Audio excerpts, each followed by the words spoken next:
नमस्कार शेतकरी बंधूंनो, आज बरेच दिवस आता व्हिडिओ काढला नव्हता.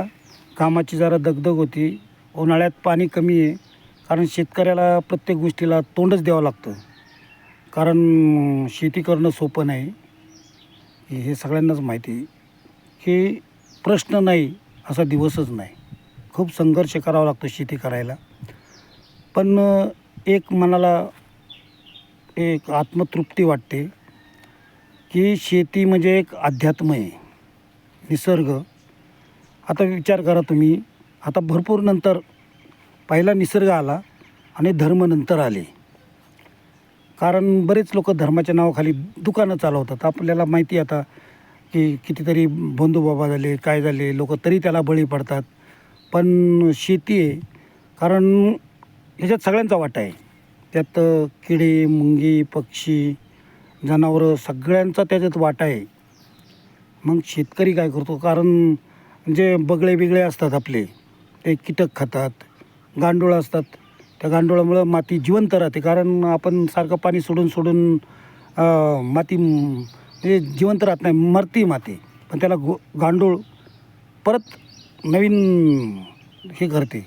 कारण रासायनिक खताच्या अतिवापरामुळं मातीचे फार क्षारयुक्त जमिनी झाल्यात, त्यामुळं उत्पन्न फारच घटलं आहे. हा माझा पण अनुभव आहे. कारण आता ह्यावर्षी मी उन्हाळ्यात काहीच केलं नाही. फक्त सगळे आपली जी वावरं आहेत ती नांगरून मस्तपैकी ठेवली तापत. कारण तापलं की ते परत त्याच्यात ती पावर तयार होती आणि मग जरा पीक खतं घालून ठेवलेत.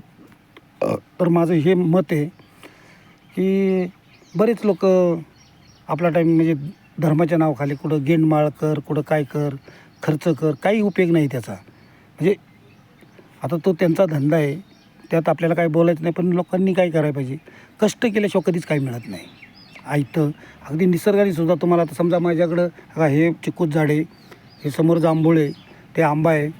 मी आंब्याचंही चांगलं उत्पन्न घेतलं, जांभळं विकतो, स्वतः काढतो. पण ते आपोआप मिळत नाही, त्याला वर चढावं लागतं, काढावं लागतं, तिथून ते बांधायचं, ते बाजारात जाऊन विकायचं.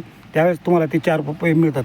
म्हणजे निसर्गानेच तुम्हाला आयतं असं काही ठेवलंच नाही. तुला पोट भरायचं ना, तुला कष्टच करावं लागेल. कारण अमिताभ बच्चनचा एक डायलॉग आहे, चीर दो जमीन और निकाल दे आपने हिस्से की रोटी. तो डायलॉग आठवतो.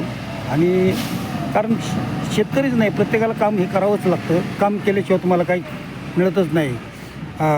घामाच्या प्रत्येक थेंबातून ते मोती उगवतात. ते मनोज कुमारचं एक गाणं आहे, मेरे धरती उगले सोना उगले.